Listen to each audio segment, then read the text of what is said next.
Terima kasih buat teman-teman Imam Musik ya. Luar biasa hari ini ya. Kita boleh memuji, menyembah Tuhan. Kamu harus mungkin boleh tetap di situ ya.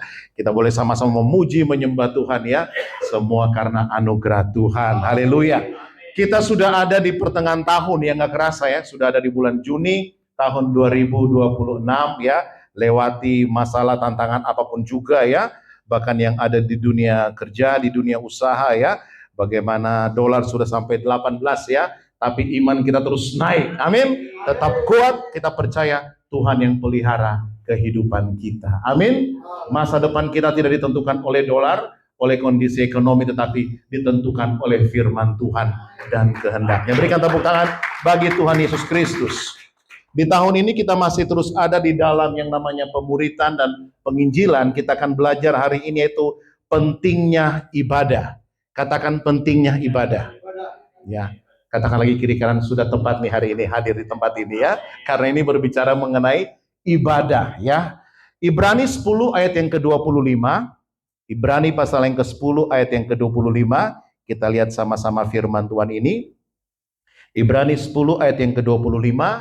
Kita baca sama-sama 2, 3.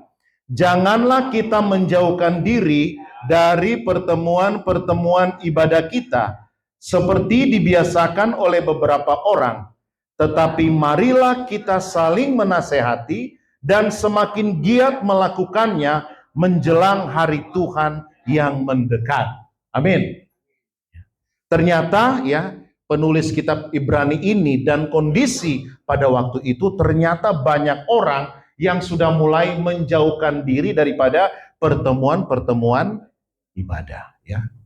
Zaman dulu, zaman para murid, mereka gerejanya gereja-gereja rumah, ya, di mana mereka berkumpul, ya, keluarga demi keluarga, ya, mereka yang percaya kepada Tuhan Yesus Kristus, mereka berkumpul. Ternyata, ya, ada orang-orang pun juga yang sudah mulai tidak datang lagi di dalam perkumpulan tersebut, ya, di dalam pertemuan-pertemuan ibadah tersebut, sehingga penulis kitab Ibrani menuliskan berkata, marilah kita saling menasehati, ingatin mereka ya, dan biarlah kita semakin giat melakukannya menjelang apa? Hari Tuhan yang mendekat ya.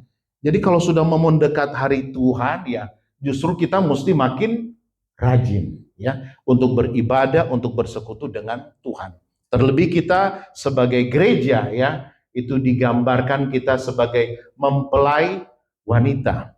Dan Yesus Kristus adalah mempelai pria. Artinya apa? Kita mau menyongsong juga nih, ya, pesta. Ya.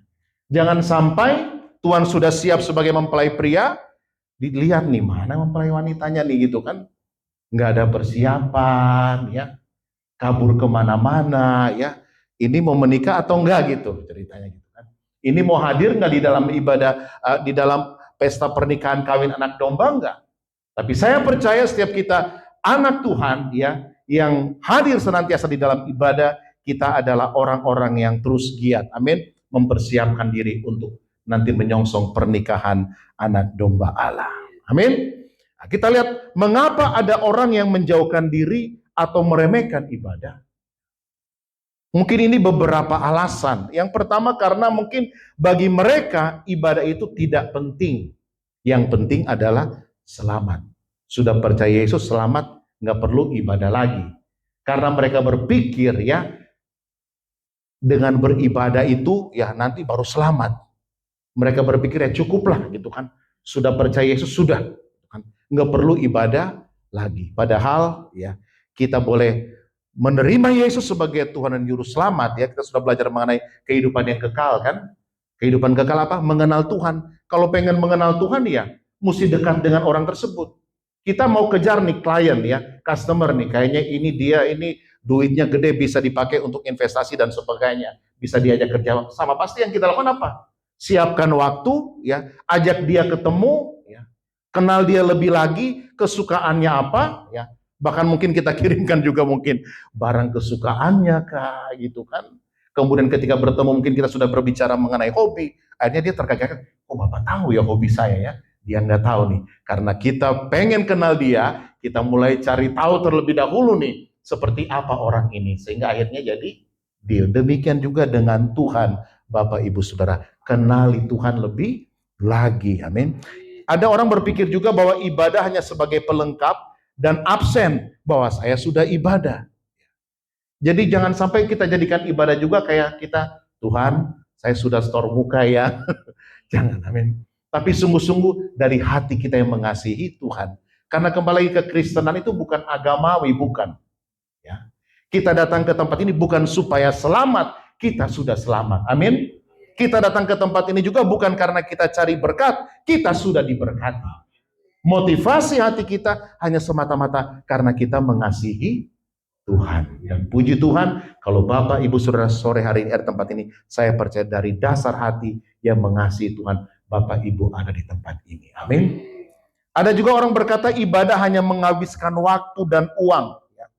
Bahkan orang, menyedihkan sekali ya, lebih rela jalan-jalan ya, keluarin duit untuk mungkin dia makan kah, dia ngopi kah, ya dia melihat sesuatu yang bagi dia nikmat ya, ketimbang dia harus meluangkan waktu. Kan datang ke sini kan keluarin waktu juga ya, dari sini ke sini berapa jam gitu kan, pulang berapa jam, ibadah berapa jam ya. Kemudian mungkin yang naik Grab dan yang juga kendaraan dan sebagainya pasti mungkin juga berhitung juga nih, apalagi BBM sudah naik. Tapi kalau hati kita mengasihi Tuhan, sudah nggak ada lagi hitung-hitungan seperti itu. Karena apa? Karena kita menyadari, kalau saya hidup sampai hari ini, semua karena anugerah Tuhan. Amin. Saya sehat ini semua karena anugerah Tuhan. Makanya kita datang ke tempat ini bukan lagi hanya sebagai korban, tapi bentuk kasih kita kepada Tuhan yang baik. Tapi kalau orang yang masih perhitungan ya, semuanya akan dihitung ya. Kita berani beli kopi yang mahal di luar sana, kita berani beli makanan yang mahal di luar sana. Mestinya ketika kita mempersembahkan juga kepada Tuhan, kita memberikan yang terbaik kepada Tuhan. Amin. Karena Dia sudah memberkati kita. Kita bisa memberi kepada Tuhan karena Tuhan terlebih dahulu memberkati kita. Amin. Beri, kita nabur persembahan, kita diberi lagi oleh Tuhan. Karena kita hanya bisa memberi kalau ada uang nih, ya. Kalau nggak ada uang, persembahan diberikan pun juga dijalankan, saudara nggak bisa memberi.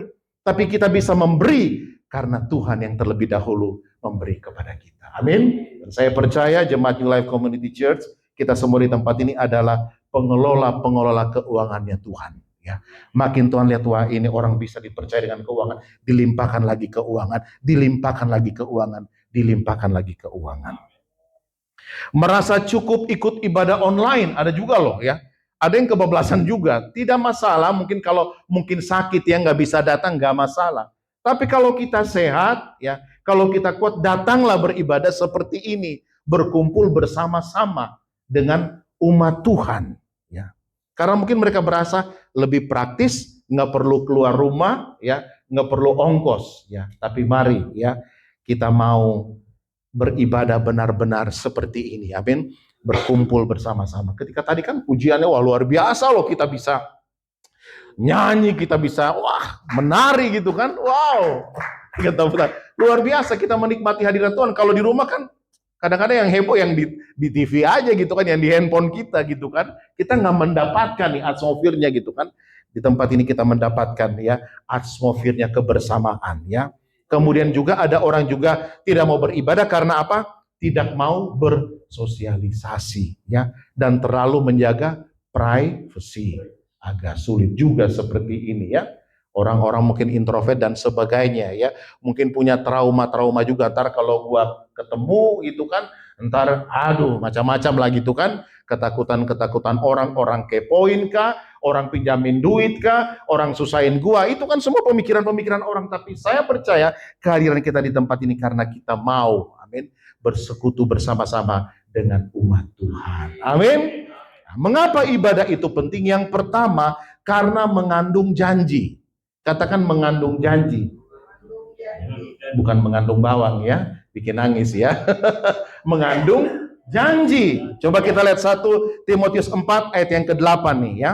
1 Timotius 4 ayat yang ke-8. 1 Timotius 4 ayat yang ke-8, kita baca bersama-sama firman Tuhan ini. 2, 3. Latihan badani terbatas gunanya, tetapi ibadah itu berguna dalam segala hal karena mengandung janji, baik untuk hidup ini maupun untuk hidup yang akan datang. Amin. Jadi mengandung janji buat kapan? Buat hari ini, hidup saat ini. Firman Tuhan kita berisi perjanjian lama, perjanjian baru. Orang-orang yang mengalami perjumpaan pribadi dengan Tuhan dan menerima janji Tuhan. Atas dasar itulah mereka terhubung. Kita melihat Abraham. Kenapa Abraham bangun mezbah dan beribadah kepada Tuhan? Karena ada janji. Tuhan katakan, aku akan memberkati engkau, keturunanmu. Ada janji di situ. Dan Abraham lihat ternyata benar ya, Tuhan sertai dia, Tuhan tibakan dia di tanah Kanaan, ya, tanah perjanjian. Apa yang Abraham lakukan? Bangun mezbah lagi di situ. Amin. Allah perjanjian. Ketika kita belum menikah ya, ini ada juga banyak tadi yang singer-singer kita ini anak-anak mahasiswa nih, berikan tepuk tangan dulu ya buat anak-anak muda ya, anak-anak mahasiswa. WL kita juga nih masih muda-muda juga nih ya, yang keyboard juga ya, semuanya juga ada, multimedia juga, sana juga di belakang dan semuanya ya. Kita bersyukur, amin. Anak-anak muda, ketika kita mungkin lagi bergumul gitu kan, Tuhan mau kuliah di mana, bahkan uang kuliah. Kita datang kepada Tuhan, kita beribadah kepada Tuhan, kita berseru kepada Tuhan, dan kita, nyata loh, Tuhan hidup, Tuhan tolong saya, Tuhan berikan kampus yang terbaik, ada beasiswanya lagi ya, Tuhan tolong saya.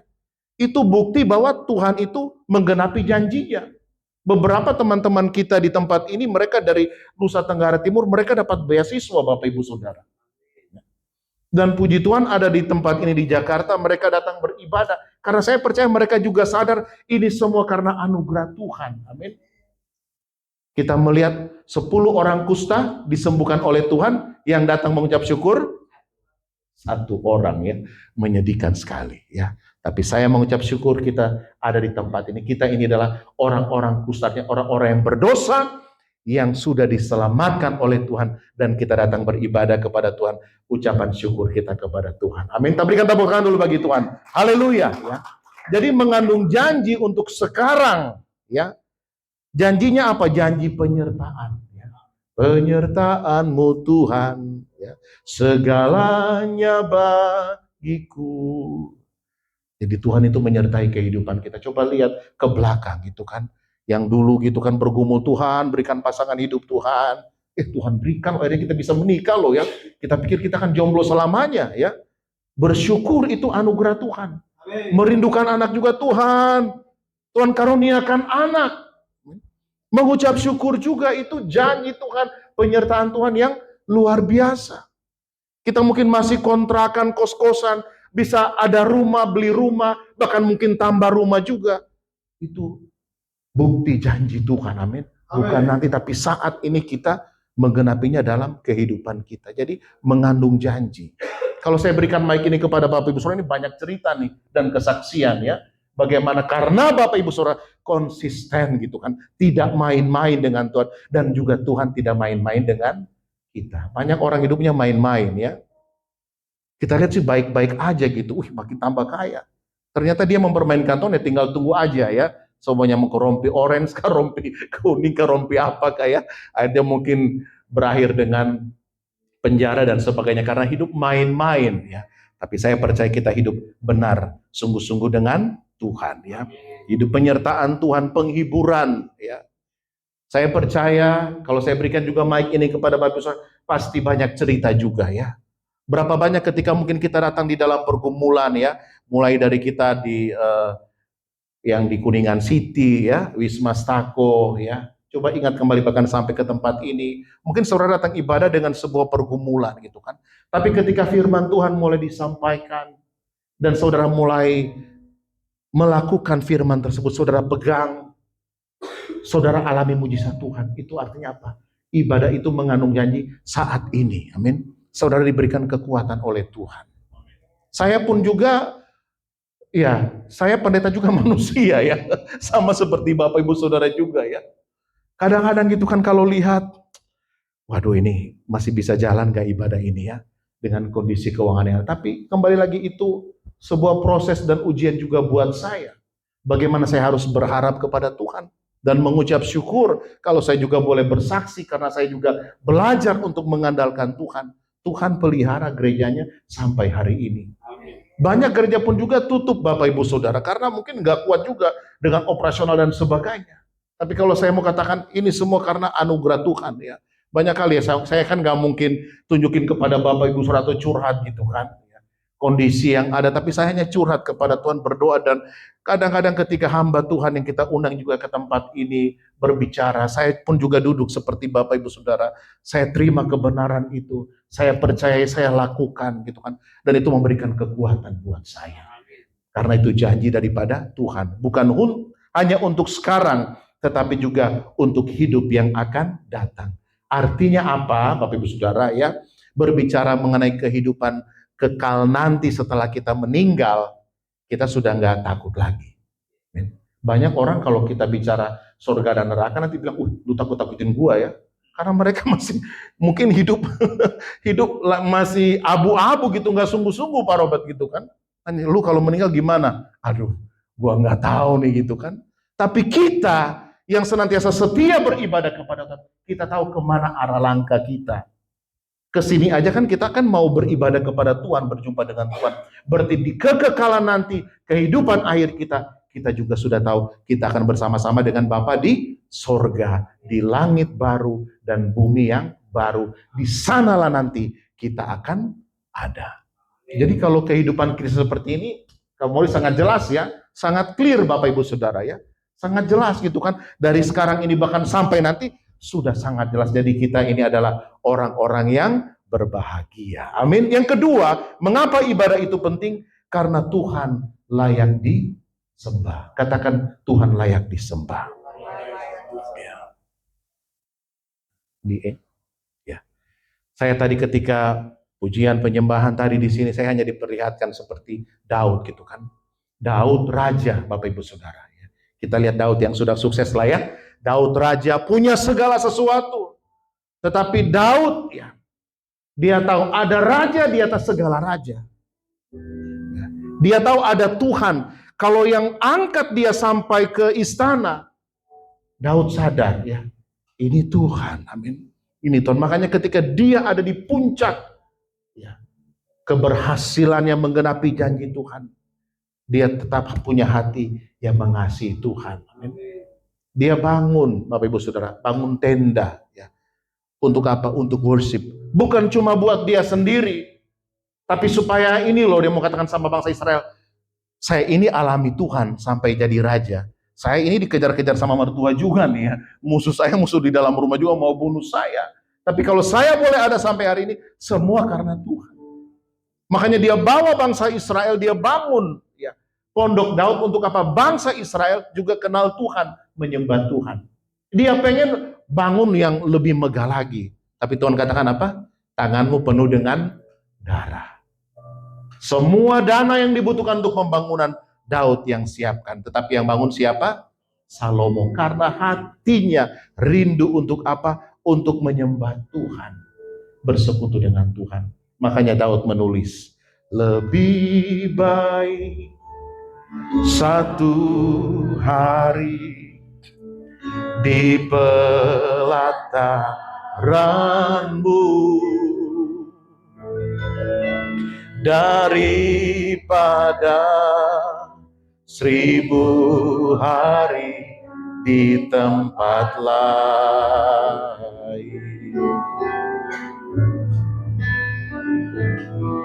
Memujimu, menyembahmu, Kau Allah yang hidup,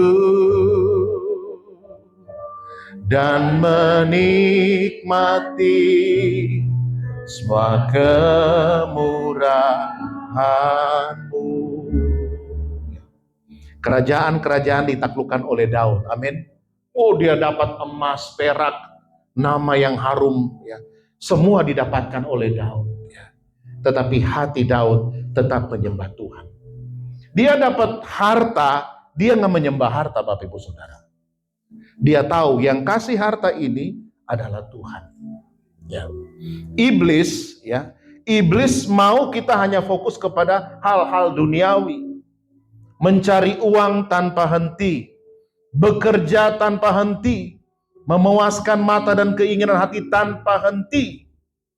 Tapi ibadah mengingatkan kalau kita bisa hidup sampai hari ini dan diberkati oleh Tuhan, berkeluarga dengan baik, punya anak, istri, suami, pekerjaan yang bagus, kita tahu ini semua karena Tuhan. Amin.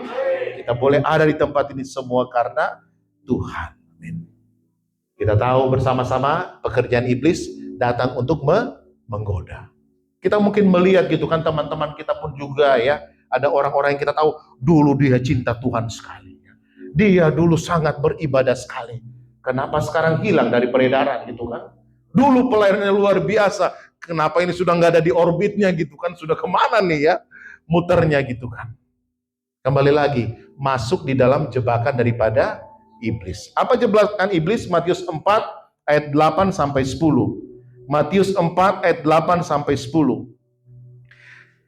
Dan iblis membawanya pula ke atas gunung yang sangat tinggi. Ini Yesus loh yang dicobai. Dan memperlihatkan kepadanya semua kerajaan dunia dengan kemegahannya dan berkata kepada Yesus, semua itu akan kuberikan kepadamu. Jika engkau Yesus sujud menyembah aku, menyembah iblis, maka berkatalah Yesus kepadanya. Sama-sama kita baca. Anyalah iblis, sebab ada tertulis, engkau harus menyembah Tuhan Allahmu dan hanya kepada Dia sajalah engkau berbakti. Bapak Ibu Saudara, dunia ini jahat. Dia akan goda kita di titik terlemah kita. Mungkin kita lagi butuh duit gitu kan. Atau mungkin kita ada duit, pengen duit lebih lagi karena mungkin kita pengen yang sesuatu yang wah. Kalau iblis tahu itu ya, itu akan menjadi senjata dia untuk menawarkan segala hal-hal yang tidak berkenan di hadapan Tuhan. Bisnis gelapkah? Investasi gelapkah? Ya. Segala sesuatu iblis akan sodorkan kepada kita. Tapi saya percaya jemaat Tuhan di tempat ini, hati kita melekat kepada Tuhan. Amin. Kita tidak menyembah segala tipu muslihat daripada si iblis. Kita menyembah Tuhan, kita percaya Tuhan akan memberkati kita dengan berlimpah-limpah. Bahkan di masa-masa sulit sekalipun, kita akan melihat pertolongan Tuhan yang luar biasa. Amin. Saya tidak tahu kondisi ekonomi Bapak Ibu Saudara, tapi di titik itu kadang-kadang Tuhan lagi ajar kita untuk berserah penuh kepada Tuhan. Dalam kehidupan saya secara pribadi pun juga, saya hanya bisa berserah kepada Tuhan. Kadang-kadang dialami seperti kepepet seperti bangsa Israel. Keluar dari tanah Mesir, di belakang siapa? Tentara Mesir, ya Firaun, di depan mereka laut Teberau. Udah nggak bisa apa-apa lagi. Kadang-kadang Tuhan izinkan hal-hal yang seperti itu, masalah yang terjadi supaya apa? Kita berseru hanya kepada Tuhan, mengandalkan Tuhan dan melihat pertolongan daripada Tuhan. Mungkin dulu muda ya, gua punya kenalan, gua punya backing, gua punya ATM, gua punya orang-orang yang bisa gua percaya. Tapi kadang-kadang di satu waktu di mana kita sudah nggak bisa lagi andalkan mereka. Bahkan mungkin mereka juga sudah menjauh daripada kita. Disitulah sebenarnya Tuhan mau kita mengalami Tuhan. Amin. Tuhan itu baik. Amin. Mari alami Tuhan. Saat kita beribadah kepada Tuhan, saat kita menyembah Dia, saya percaya mujizat terjadi. Amin. Pertolongan Tuhan nyata di dalam kehidupan kita. Yohanes 4 ayat 23 sampai ayat yang ke-24. Yohanes 4 ayat 23 sampai 24. Inilah percakapan seorang wanita Samaria yang punya banyak suami. Mungkin dia berpikir ini ATM pertama, suami A, suami B, suami C gitu kan.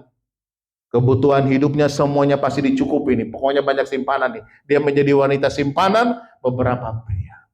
Tapi akhirnya dia berjumpa dengan Tuhan Yesus Kristus. Dan Yesus berkata, tetapi saatnya akan tiba dan sudah tiba sekarang bahwa penyembah-penyembah benar akan menyembah Bapa dalam roh dan kebenaran. Sebab Bapa menghendaki penyembah-penyembah yang demikian. Amin. Kalau kita boleh ada di tempat ini, kita sedang menyembah Tuhan Allah yang hidup. Kita tidak menyembah uang, kita tidak menyembah fasilitas, ya. Fasilitas oke, puji Tuhan, tetapi kita menyembah Tuhan. Kita tidak sedang mencari pendeta terkenal atau artis terkenal, kita menyembah Tuhan Yesus Kristus. Yang terakhir, yang ketiga, mengapa ibadah itu penting? Karena kita dapat bersekutu dengan saudara seiman. Amin. Seperti ini kan kita bisa bersekutu nih Bapak Ibu Saudara ya. Coba lihat dulu kiri kanan ya, saudara seiman kita ya. Kita bisa bersekutu ya dengan saudara seiman ya. Karena apa? Ketika kita menerima Yesus sebagai Tuhan dan Juru Selamat, kita semua menjadi satu tubuh Kristus ya. Kita di sini aja sudah dari berbagai macam suku Bapak Ibu Saudara ya. Kalau kita pergi ke luar negeri, kita melihat ternyata di Iran sana ada juga orang-orang Kristen ya. Ternyata di Irak pun juga, di Arab juga ada orang, di Afrika juga ada orang-orang yang percaya kepada Yesus. Karena kita sudah menjadi satu keluarga di dalam Tuhan Yesus Kristus. Kisah Rasul 2 ayat 41, orang-orang yang menerima perkataannya itu memberi diri dibaptis, dan pada hari itu jumlah mereka bertambah kira-kira 3.000 jiwa. Mereka bertekun dalam pengajaran rasul-rasul dan dalam persekutuan, dan mereka selalu berkumpul untuk memecahkan roti dan berdoa. Amin. Jadi kita melihat orang-orang yang percaya kepada Yesus, mereka tidak hidup sendiri-sendiri Bapak Ibu Saudara. Benar memang mereka punya rumah, punya mungkin kos-kosan kalau seperti saat ini ya, kontrakan mereka balik. Tetapi mereka tahu mereka punya keluarga di dalam Tuhan Yesus Kristus. Makanya kita di tempat ini juga nama gerejanya New Life, ada community-nya di situ. Community, ada komunitasnya di situ, kebersamaan. Ini ibadah raya, kita merayakan kebaikan Tuhan. Sebentar kalau kita sudah turun ke bawah, itu sudah bisa ngobrol tuh ya. Gimana kabar lo gitu kan? Gimana kuliah, gimana pekerjaan, gimana anak-anak. Semuanya kita udah ngobrol situ. Nanti kita atur lagi waktu, kita atur yuk home kita gitu kan, yang couples nanti diatur oleh Pak Patrick. Oke, kita online ya, kita ketemu di mana ya. Nanti yang senior juga ya, ada opa juga di tempat ini ya. Ayo kita ketemu, kita kumpul juga yang senior-senior juga gitu kan. Kemudian ada juga yang anak-anak youth juga, mahasiswa dewasa muda. Yuk kita kumpul, ada Kak Moritz, ada Kak Yuni, semuanya kumpul lagi bersama. Sama ada yang remaja juga, ada Harvey, ada Joel juga. Kita punya komunitas satu dengan yang lain. Amin. Bahkan single mother juga ya Pak Alfred ya. Janda-janda ya, bisa kumpul bersama-sama juga, luar biasa ya. Puji Tuhan ya. Jadi kembali lagi bahwa persekutuan itu sangat-sangat penting ya. Rasa kesendirian, kecemasan dan ketakutan hanya dapat dikalahkan dengan persekutuan orang-orang kudus. Amin. Jadi bagaimana mengalahkan kesendirian? Masuklah di dalam persekutuan ibadah seperti ini. Di dalam home-home, karena apa? Disitulah ya ada orang yang akan mendengarkan curhatan kita. Di situ ada penerimaan. Di situ kita didoakan. Di situ kita dikuatkan. Di situ kita bersaksi. Tetapi kembali lagi, semuanya di dalam koridor Tuhan ya. Karena banyak juga ya. Karena mungkin leadernya juga nggak bisa memantau dengan baik, atau mungkin leadernya pun juga akhirnya ngikut juga, akhirnya di situ juga terjadi transaksi yang lain-lain, akhirnya satu komunitas akhirnya bermasalah dengan masalah keuangan. Ini yang harus kita juga waspadai, bahwa benar-benar ketika kita bersekutu di dalam komunitas, kita hanya mau membangun iman kita, amin, kerohanian kita. Berbicara mengenai mau bisnis kah, mau yang lain-lain, itu di luar komunitas itu. Karena kita punya potensi, kita punya sahabat, kita punya jaringan ya di luar itu. Ketika kita ada di dalam komunitas, biarlah hal-hal yang rohani lah yang kita bicarakan. Mungkin ada juga yang berhubungan dengan bisnis ya, hikmat Tuhan juga. Firman Tuhan kan ini mengandung berbagai macam hal. Bisa berbicara bisnis, politik dan sebagainya. Itu juga tentu menguatkan kita. Amin. Kita bangun juga komunitas yang sehat di tempat ini. Oleh sebab itu, mengapa ibadah itu penting? Karena apa? Mengandung janji. Amin. Abraham, ya, luar biasa. Dia beribadah kepada Tuhan. Sampai akhir hidupnya, dia beribadah. Karena apa? Dia pegang janji Tuhan. Yusuf, ya, cucunya ya, anaknya ya. Yusuf pun juga dia mengalami janji Tuhan di dalam kehidupan daripada cicit ya. Abraham, Ishak, Yakub, ya Yakub punya anak ya. Mengalami janji Tuhan Bapak Ibu Saudara ya di dalam kehidupan mereka, dan saya percaya jemaat New Life Community Church juga akan mengalami setiap janji janji Tuhan di dalam kehidupan Bapak Ibu Saudara. Yang kedua ya, mengapa ibadah itu penting? Karena Tuhan layak disembah. Amin. Kita memuji dan menyembah Tuhan karena Dia layak. Kita boleh ada hari ini semua karena Tuhan. Yang terakhir, karena kita dapat bersekutu dengan siapa? Saudara seiman. Amin. Kita bangkit berdiri bersama-sama. Saya undang Imam Musi boleh naik ke atas.